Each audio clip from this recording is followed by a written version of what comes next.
Howdy! I'm glad you clicked on this video. As you can see, I'm going to be doing a theological critique of Hazbin Hotel, where I'm going to be comparing the show to real life theology and seeing how it holds up. I don't want to waste your time now, so let's get started. Before we get to the meat of the video, I'd like to state a few disclaimers before we get started. 1. Do not harass the crew. Just because they were involved in creating a piece of media that I found unsavory doesn't mean they're deserving of harassment or bullying. Bullying innocent people is bad for the soul and should be avoided. I'm also subject to bias. I have my own personal beliefs, which may impede my judgment. I also did not like the show. I found it very frustrating. So that may also impede my judgment, especially me being very nitpicky. Certain subjects in the Bible may be a little fuzzy, especially with interpretations. And most importantly, don't take my word as gospel. Why am I doing this? Or why does it matter? I feel like Christianity in mainstream media has been dumbed down and became a straw man of what it actually is. Either writers don't understand what they're reading or just don't bother to understand, which leads to a lot of misconception about Christianity and its denominations. And that leads to fueling prejudice. So I want to clear some things up about certain aspects of Christianity or misunderstandings people have. But the reason why I'm really doing this video is my own personal frustration. And as stated on the previous slide, that may impede my judgment. I wish to be fair to the show, so I'll be judging the show based off what denomination it's framing itself off of. I don't want to judge it off a denomination I'm familiar with, but the show is not. And I also understand that the ideas explored in the show may be difficult to explore if they use a specific denomination that clashes with said ideas. So I'm going to figure out what denomination they're using and then judge it off that. Why and how? Well, different denominations can have different rules. Some may believe in predestination, some may believe in infant baptism, some may believe in individual actions, etc., etc. A lot of them could also weigh different actions differently and specific values differently. And also sometimes a little bit of the history as well. Though generally the history taught in most Christian denominations is pretty solid.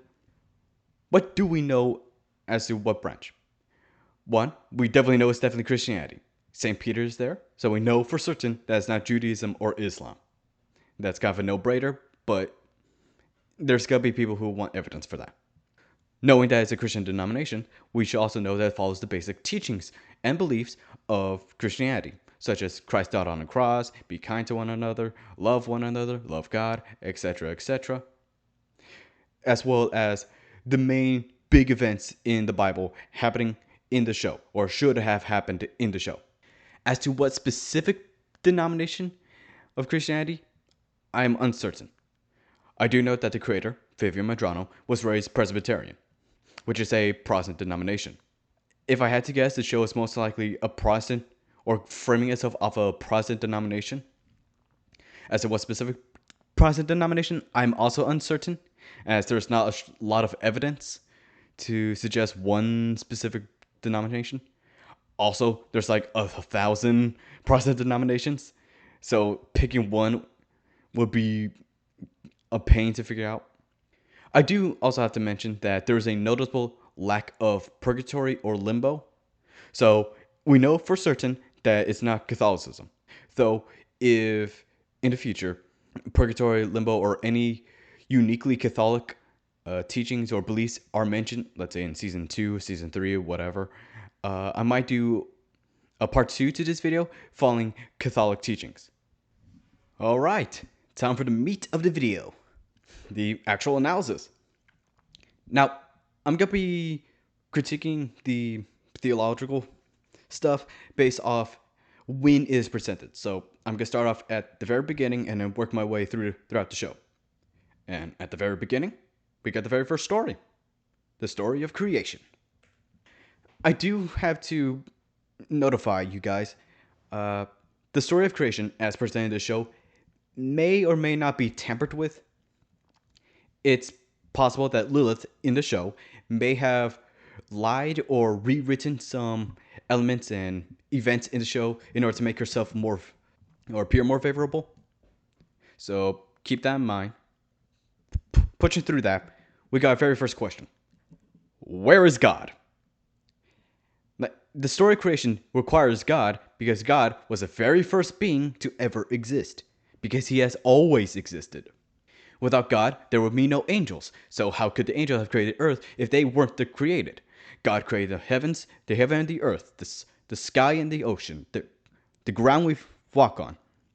He created every living plant. He created every living animal. He created humanity. So where is he? He's just absent throughout the show. Like, him as a person does not exist in the show. And the next question: how does evil already exist? Because at the very, very beginning in the story of creation, everything was perfect. There was no pain, no suffering, no death. Everything was truly perfect. There was no evil. However, evil was brought into the world through Lucifer when he rebelled. It was said that Lucifer had found sin in his heart, and he introduced sin into the rest of the world by rebelling against God, along with a third of heaven. So how could evil have existed before Lucifer rebelled? I don't know. A lot of people like to depict Lucifer as a seraph, even though he's actually a cherub. In Ezekiel chapter 28, verse 14, it is stated that Lucifer was a cherub. Now, a lot of people like to depict cherubs as those little babies with wings, but they're not. They're kind of guardian, like guardian angels of significant figures and monuments. Everyone has a guardian angel, but these special kind of guardian angels defend the most holy places. I also have to say that Lucifer was not a dreamer. It was said that he was one of the most beautiful creations God ever made. Hence the name Morning Star, because he was like as beautiful as the morning star. And Lucifer might also not be his name, because with a lot of angels, that's names usually just refer to titles, kind of like Satan. Satan is not an actual name; it's a title meaning the opposer or the opponent of sorts. That's it. Lucifer was not a dreamer. He was someone who allowed his own beauty to get to his own head and thought he could overthrow God and be above God, which is impossible since God is pretty much the top. Oh, right. Lilith does not exist. She is mentioned once in the entirety of the Bible, and that's just her name. She's not mentioned as the first woman. Heck, her name, Lilith, may just mean creature of the night. She is mentioned once, or the name is brought up once in Isaiah chapter 34, verse 14. And Isaiah is probably just referring to some sort of creature of the night. The depiction that we see in the show of Lilith as the actual first woman doesn't exist. And pretty sure it's considered heretical on so many levels. But she was created as some sort of Jewish folklore back in the 8th century. And she was just made up. Now, I'm sure there was some sort of regional cultural influence, but honestly, she was just made up. And now, pushing that stuff aside, I have to make sure this is clear. Everything at the very beginning, in the Garden of Paradise, Garden of Eden, was perfect. There was no death, no pain, no destruction. You could spend eternity in paradise because God loved everything and wanted to make them happy, to love his creations, because everything was truly perfect. But Lucifer decided he did not want to be perfect. He wanted to be above that. Now for the apple. No, it probably wasn't an apple. It's just stated as the fruit of knowledge of good and evil, We don't know what it looks like. An apple is just a popular depiction. And notice how I said fruit of knowledge of good and evil. Knowledge of good and evil. It's theorized that by consuming the fruit of knowledge of good and evil, you would gain all the knowledge of all good and all evil. But the thing was, at the very beginning, Adam and Eve only knew good. So by eating the fruit of knowledge of good and evil, you will only gain evil. And later on in the show, it will say that by doing so, by eating the fruit of knowledge, humanity gained free will. But if humanity did not have free will, how could they made a wrong choice?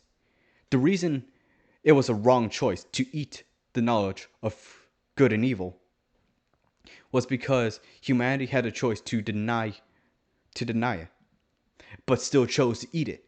That's why it was wrong. God loved humanity and just wanted to see if humanity loved them back.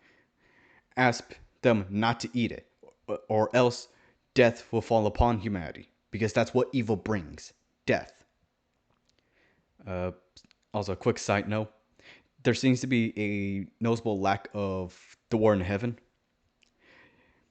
The war in heaven most likely happened before Lucifer tempted Adam and Eve and brought down 1/3 of all of heaven down with him. But in the show, it shows that he tempted Adam and Eve with the apple first, then he got struck down. But even after that, it didn't show him like rebelling against God or the rest of heaven falling down. So that might be a plot hole. Anyways, back to Lucifer. Why did he do it? Simple. He wanted to hurt God. After his initial attempt to overthrow God and was promptly struck down, he knew that he could not defeat God one on one. Obviously, no, because God is pretty much the most powerful being in all of existence. If God wanted to, he could snap his finger and Lucifer would be no more. So, in order to hurt God the only way he knew how, he went after the thing he loved so dearly, humanity. If he could bring humanity down with him, make God lose his most precious children, he'll make God sorrow. So that's what Lucifer did. He went to the Garden of Eden and tempted Adam and Eve to eat the apple, well, not apple, the fruit of knowledge of good and evil, to make them fall like he had. And that's why, as in the Bible, that the Son of Man would eventually strike down the serpent being Lucifer in this case. The fall was one thing. God did not swear to annihilate or kill Lucifer after the fall. It was after he went after the innocent. The innocent being Adam and Eve. They were innocent beings. They knew no wrong and were tempted by evil to go against everything that was perfect. I cannot emphasize this enough. What Lucifer did in that moment was wrong. And the show does not want to acknowledge it. And I find that very, very weaselly. On a lighter note, hell. A common misconception that a lot of people have is that demons and Lucifer are currently in hell. That is not true. They are currently on earth. As stated in Isaiah chapter 14, verse 12, it said that he was thrown down to earth, but not to hell. And it's a good thing for Lucifer because even Lucifer does not want to be in hell. Hell is not a place anyone wants to go down to. And I probably mentioned this earlier, but in the show, it doesn't show how the other demons fell, as mentioned in Revelation chapter 12, verse 7 to 10. In the sister show, Hell the Boss, it shows the other sins, which that's another discussion for a later time, may have fell down with Lucifer at the similar time, but it never shows that. It doesn't show why they fell with him or the rebellion that led to them falling. It just shows, oh, he tried to help out Adam and Eve, but he was severely punished because he didn't know what he was doing. But he did know. As to hell itself, in the show, it honestly just seems like Los Angeles, fire and brimstone included. I do have to give it props though. You might actually be able to see heaven from hell. As stated, well, the story in Luke chapter 16 from 1931, it insinuates that there's a great chasm that divides heaven and hell, which in the show they interpret it as literally being planets away. But what the show doesn't understand is hell is like the land of the dead, as it were. Hell is a place where dead spirits and generally death resides. When you die, if you're a righteous person, you'll be safe from death by God and ascend to heaven. However, if you were a sinful person in life and you die, you just straight up die, like fully. That doesn't mean your soul's gone. That when you die as a sinful person, you fall to hell, and that's where your dead spirit lies. You're still conscious, like your soul still resides, still the soul is perpetual, so you can't destroy it. But it's a weird state of death and inaction in hell. The show also suggests that there is layers to hell, or hell has different regions. It's a very popular misconception also because of Dante's Inferno and how everyone references Dante's Inferno when trying to depict hell. Now, hell will indeed be different for different people. As in the book of Matthew, it's told that hell will be different for different people, and the pain you experience in hell will be different as well. Some people may have more tolerable pain, while others may have excruciating pain. And that's entirely reflective of how much you sinned back on earth. Depending, if you accumulated a lot of sins on earth, you're gonna have a bad time in hell. But if you were just like a grumpy guy on earth and didn't go to church, just they probably won't experience much pain, but still, hell is not a place you want to go to, as stated. So hell may be different for each people, but hell is just one general place. I know there are also theories of the lake of fire and the lake of fire being a different place to hell. I'm not gonna get into that because even I'm still confused about it. So I'm just sticking with hell.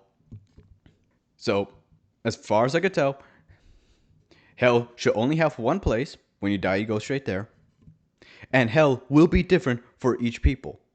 If you're a more sinful person while alive, you're gonna have a bad time. If you were less sinful, you're not gonna have as bad of a time. Speaking of being more sinful, in the show, it's suggested that the more sinful you were on Earth, the more powerful you'll be in hell. That's entirely backwards. And also, in the urbanization of hell being Los Angeles, you can't conquer hell.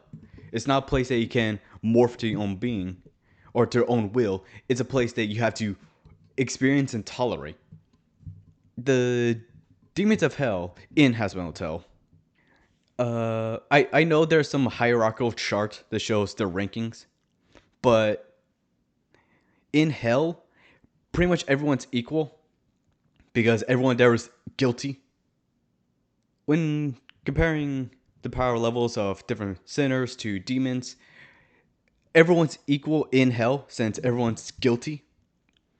But in the show, it suggests that demons have higher power over sinners or humans. As stated, everyone's equal in hell because everyone has to suffer through hell for all eternity. Though, if I were to guess, humans will probably have a better time in hell than demons because demons are purely evil spirits. While humans, we can vary a lot on how evil we are. All right, now we're gonna get to the main story of the show.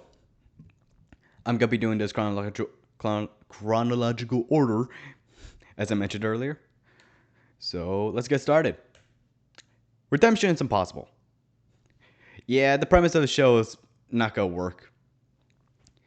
Once you die, that's pretty much it. The whole point of living is that we have a choice to live righteously or live sinfully, and you have your entire life to work on that. Now, sure, some people may have their life cut short, but at the end of the day, it's your choice to live good or bad. That doesn't mean you shouldn't feel sympathy for people who lived wrong lives, because even you can have been like that. I should also mention that Charlie is probably a Nephilim. In Genesis chapter 6, verse 1 to 4, it was said that the sons of God and the daughters of man, intertwined and created a Nephilim. Nephilim does translate to giants, and that is reinforced through Numbers chapter 13, verse 33, when it said that the Nephilim there were like of great stature. And considering Charlie is roughly like 6 foot, 6'4", 6'6", yeah, that checks out.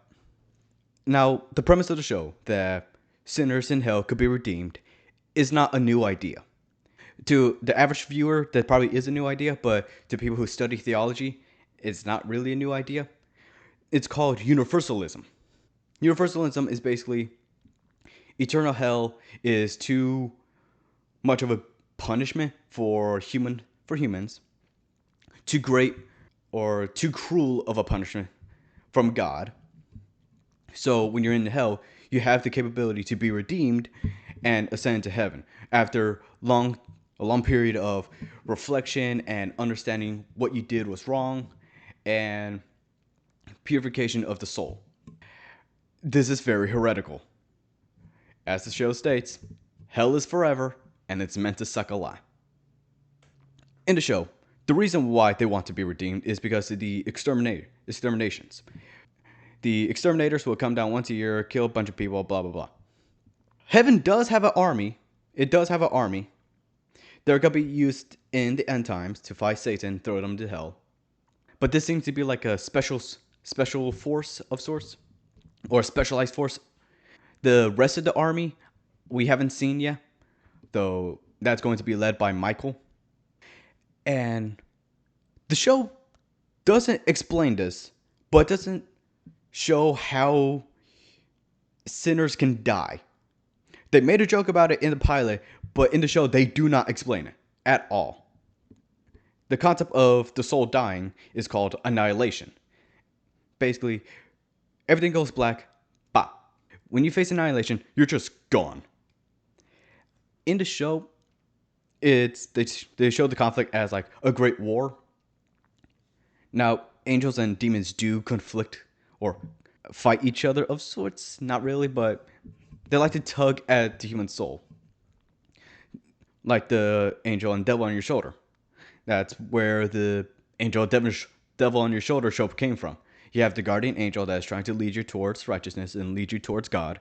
And then you got the demon that's trying to lead you towards sin in order to drag you down to hell with them.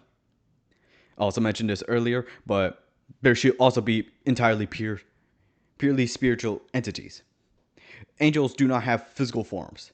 Now, they can project a physical form and still interact with the physical world, but they themselves do not have physical forms, nor a true form, as you would put it.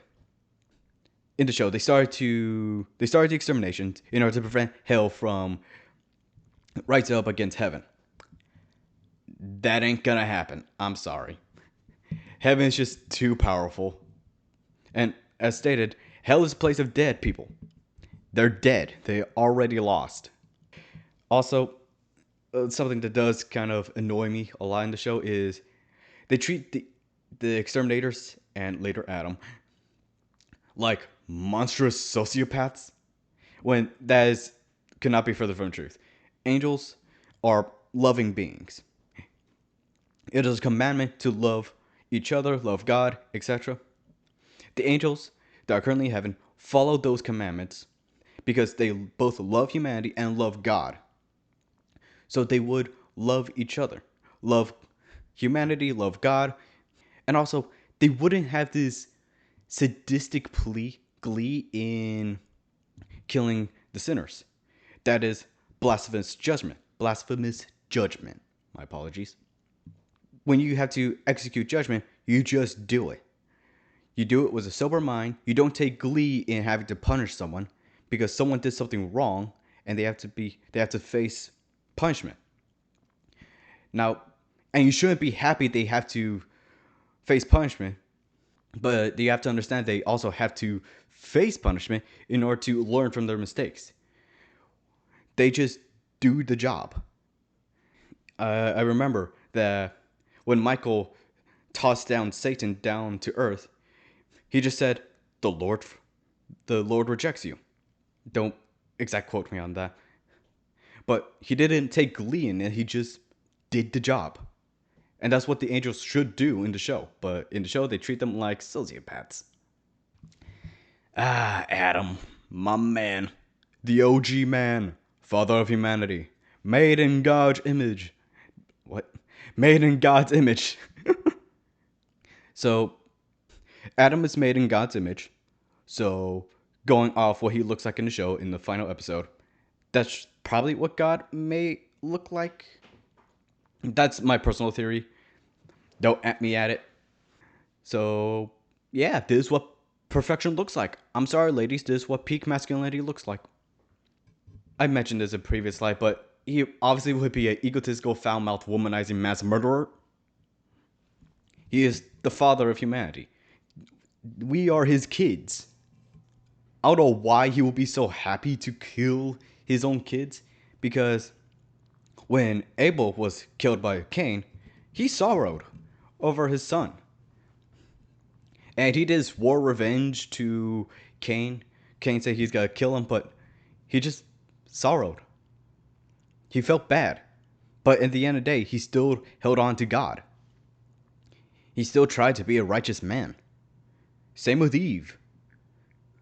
And going off Eve, Eve still thanked God for the birth of Seth. Seth being the third son of Adam and Eve. And even after that, they continued to have many, many kids. So yeah, they had more than 3 kids. Adam, Cain, well, Abel, Cain, and Seth were the first 3 sons, but they would later on have many more kids. They're not named, but it's stated. Him being like the first man, I don't know why he would want to kill his own kids. That's not what a father will want to do. And even the show doesn't really explain it. He just says, "Oh, I do it for fun." Like, really, bro? I'm gonna have to skip ahead here because the rest of the show, there's not much to talk about. So I'm gonna skip all the way to episode 6. Yeah, 6. Demons can actually enter heaven. In the Book of Jobs, chapter 1, verse 6 to 12, it said that Satan snuck into heaven. You can't really sneak into heaven. God sees everything, so if Satan got there, it's because God wanted him to. So you can't be invited into heaven in order to see it. And even, I think some people could peer into heaven either through visions or through visiting. Again, don't quote me on that. There's a lot of stuff in the Bible, alright, forgive me. Something I feel like the show doesn't understand is heaven is not the goal. The goal is to live righteous lives, love one another, love God, and to reunite with God. But what the show does is treat heaven as like this paradise, showing all these restaurants, all these nice people, which, yes, it's nice, but that's not the goal. The goal isn't to get to heaven, it's to be righteous people. Heaven is kind of like the reward. And even then, you shouldn't really focus on the reward. You should just be doing the right thing. Also, when we first meet Emily and Sarah, they had their true angelic forms, and then it's transformed into more humanoid depictions. Angels are shapeshifters because they don't really have true physical forms. They're able to just project forms. You can also see in Hebrew chapter 13, verse 2. The final consensus with heaven is it's a good realm, but it's also temporary. Because at the end times, God is going to reunite heaven and earth in order to create uh, basically Earth 2 of sorts. So while this heaven here is great, it's also temporary. It's not really a jab at the show. That's just something I wanted to note for you guys. All right. Okay. Where are the biblical figures? I can understand avoiding using in the show, such as Hitler, Stalin, Mao, I don't know, Jeffrey Epstein. But if the show is willing to like depict the biblical figures, go all the way with it. Like, where's Abraham? I'm pretty sure Abraham's, like I said, we suggest that Abraham is in heaven. Back in the story of Luke, in Luke. And also, where are the apostles? We know that St. Peter's there because he's literally shown to be there. I can understand Judas not being there because we all know how that ended up. But where are the other apostles? And where's Jesus' family?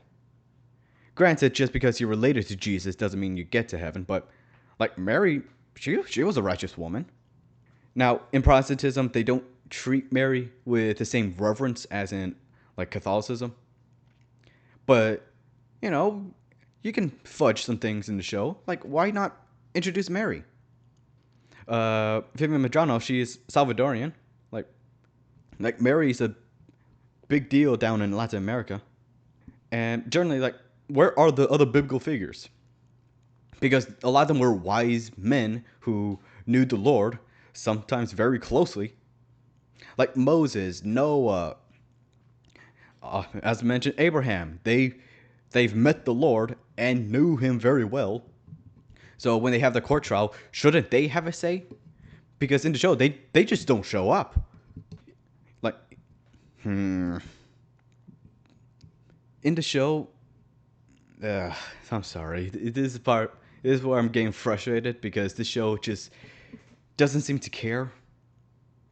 In the show, if you want to introduce what it takes to get into heaven, look at people who have gone to heaven and compare and contrast actions. We know some of the great patriarchs did go to heaven, or strongly suggest they went to heaven, so figure out what they did right. They should probably explain how they got into heaven as well. And what do you mean you don't know? There's a giant book explaining how to get to heaven. It is bashed in your head over and over again across the book. And shouldn't God be there too? And should you ask him first? And my goodness, even the show, like Adam, his exorcists, they break the rules all over the time. And they would have been thrown down for even the slightest, for like a fraction of what they did in the show. Are you telling me you never done a census? Like, this is why I don't like the show. It introduces like ideas that people are probably not familiar with, but then fumbles it so badly. Like, what the heck, man? This one scene is enough for me to despise the show. So you'll probably understand where my nitpicking comes from. Later on in the video, I'll explain how you get to heaven. Now, near the end of the show, the characters realizing they don't know how to get to heaven, they have to fight off the exorcist.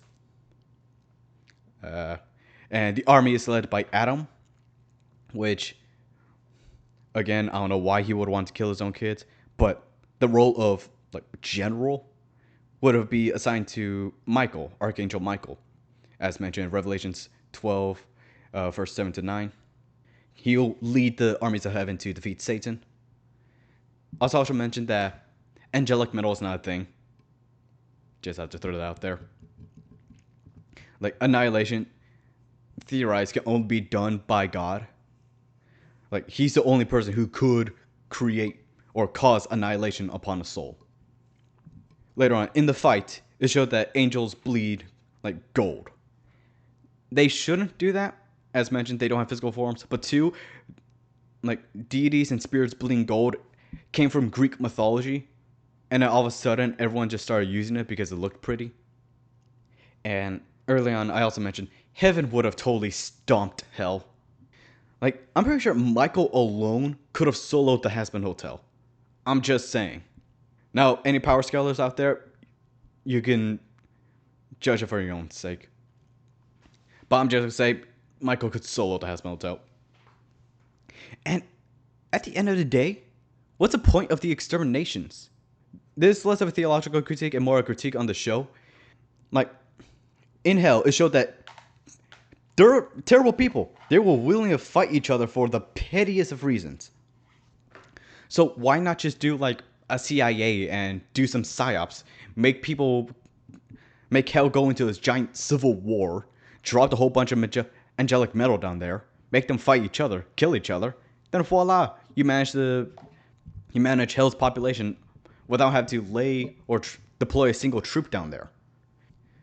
So the whole point of the extermination is like counterintuitive, because if you wanted to control hell's population, just let them kill each other off. And in the show, it doesn't show that you need angelic metal to cause annihilation. So if the people aren't killing each other at a fast enough rate, just do some psyops, do some propaganda, send like agents down there in order to cause chaos. Bonuses. These are gonna be theological critiques that didn't have exact place in the chronological order of the video. So I'm just gonna throw these all out on the end and just cover them whatever order I wanted to. Well, how is redemption achieved? 1, you have to be alive. 2, understand that people are naturally flawed. People tend to sin. That is in our nature to do so. And also, no singular action can save you. You don't have to learn one specific piece of wisdom. You don't have to do one specific action to get redeemed. Being a righteous person is a lifestyle. It is a thing they do constantly, and that is part of your character. So, what is a righteous life? 1, love one another. Be merciful. Be of sober mind. Be wise. And to disdain from sin. Now, I could go into more detail, but this ain't Sunday school, but generally that's what should be done. Do unto others as you wish to be done unto you. The golden rule. That could take you a long way and get redeemed. Now, if you have questions about getting redeemed, go to church. I'm not a pastor. I'm not a priest. St. Peter's cross is not an inherently unholy image. The story behind St. Peter's cross was when Peter was being crucified, he requested to be crucified upside down because he did not believe he was worthy of being crucified the same way Christ was, or Jesus was. So the St. Peter's cross could be a sign of humility, showing, hey, I'm not as great as God. However, a lot of edgelords and some Satanists try to use it as like the devil's cross. But no. First off, there's already a devil's cross. This is just St. Peter's cross, taken out of context. Similar thing with the pentagram. The pentagram isn't an inherently evil symbol. It's just a spiritual symbol, as one could put it. I even remember that some people use the pentagram to represent the 5 wounds of Jesus. The nails on his hands, the nails on his feet, and the stab that he took to the rib. Lucifer and Eve. No. I don't need to explain why this would never have happened. 1. He got Adam and Eve kicked out of the Garden of Eden. Perfect paradise. I don't think she would be keen to be within, I don't know, dimensions away from him.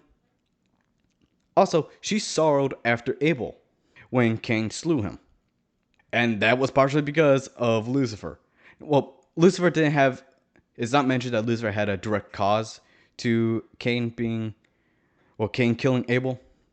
But by proxy of, getting kicked out, yeah. And also, Eve stayed with Adam after the garden.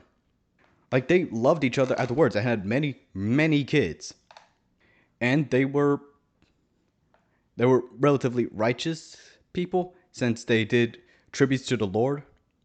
Now, granted, we don't know a whole lot about Adam and Eve after the garden. They're just little snippets. Yeah, you'd be surprised. Like Adam and Eve, some of the one of the most important events in universal history. Yeah, it's like 5 pages in the Bible, but we're able to get a lot from what little we do have. So I'm just gonna say, Eve would not have liked Lucifer at all. Now, I'm gonna have to do some predictions. There's a character in the fandom called Ru, which is short for the root of all evil, and it might be suggested that Eve is the root of all evil, which, what did you mean by that, Medrano? Second, Eve probably wouldn't have become this. I probably mentioned this either. She cared for her kids and was still thankful to the Lord. Like, she thanked the Lord, God, for the birth of Seth. And true, she was not perfect, but she was at least trying to be a good person. So I don't know what led to Eve becoming this, but it probably would not have happened. It probably did not happen at all, nor will it happen. And also, what made her so powerful? Because they treat the root of all evil as this like universal threat equal to God, which, unless God made Eve that powerful, I don't see why or how that could have been done. Speaking of God, what is God? Now, a common misconception people have is that you have God, the Father, as being like God, and then you have Jesus, the Son of God, who is like a separate entity, who is still powerful, but is below the Father. Kind of. There's a lot of doctrine. Trying to explain the Holy Trinity can be a pain because this has been the source of literal millennia's worth of heresy. Long story short, the Father, the Son, and the Holy Spirit are all God. God is three persons, but there's only one God. The Father, the Son, Jesus, and the Holy Spirit are three separate entities. Well, not entities, but persons. But each one of them is equally God. God is three, as it were, as one could put it. So you could say the Father is God. That would be true. The Son is God. That will also be true. You could say the Holy Spirit is God. That is also true. But the Father is not the Son is not the Holy Spirit, and the Holy Spirit is not the Father. There are other people who've explained this more eloquently than me, but that's just the basis you need to understand. I also mentioned that his mere presence, unfiltered, could be dangerous. Just straight up. In Exodus chapter 33, verse 20, it say that if God were to present himself unfiltered, people would just people would just die. If a man were to see God's face, they would just die. Not because he doesn't want, not because he's shy or doesn't want to be seen, but that's just the nature of his being. He eradicates sin. And since people are naturally sinful, that would in turn cause people to die. So, what are the core problems I have with the show? Theologically speaking. One, it's a very surface level understanding of theology and Christianity. The show, I, I've heard that Medrano, the creator of the show, has read the Bible, but I don't think she was really reading it or trying to understand it. She just read it because she was raised Presbyterian and just obligated to read it. I'm not saying this is just my thought. I don't think maybe she did read it out of her own free will. I don't know. But the show just defaults to a popular depiction of hell. You know, devil horns, fire and brimstone. When you're when you're an artist, you can do whatever you want. It seems like the show doesn't have a lot of creativity in it. And I also feel like the show doesn't really decide to pick a specific understanding or denomination for the show. Because if you have to pick a specific denomination, then you have to follow those rules, understand that specific part of Christianity, etc., etc. And that's a lot of work. So the show leaves it vague in order to avoid that. And yeah, from It just feels shallow. Like they didn't bother to understand the show, or understand the show doesn't bother to understand Christianity. Didn't bother to read the Bible or see like all the cool stuff in the Bible that you could use in an interesting story. They just used the depiction that is popular in pop culture and just general information they picked up from pop culture and assumed, oh yeah, that's what hell is like. More controversially, I also feel like the the writers were trying to appeal to a specific demographic. Uh, as I'm sure you're aware, forgot about the beep. Modern politics is very polarized recently, and the audience in that the show tries to appeal to don't really have a favorable view to religious groups or just religion in general. Also, the overlap between the fans and religious individuals who are fans is extremely small. So you don't really have the cultural or social force to incentivize making it accurate. And I'll probably have to say the elephant in the room that a lot of the fans are part of the LGBTQ community. Now, I'm not trying to be rude, all right? But I can understand that a lot of them may not have favorable views or have favorable, good experiences with religious folks.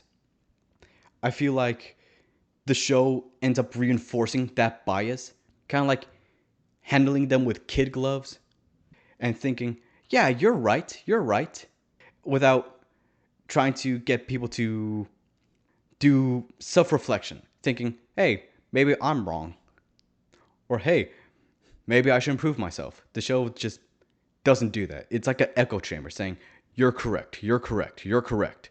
You don't need to change yourself. So, what are my closing thoughts on the show?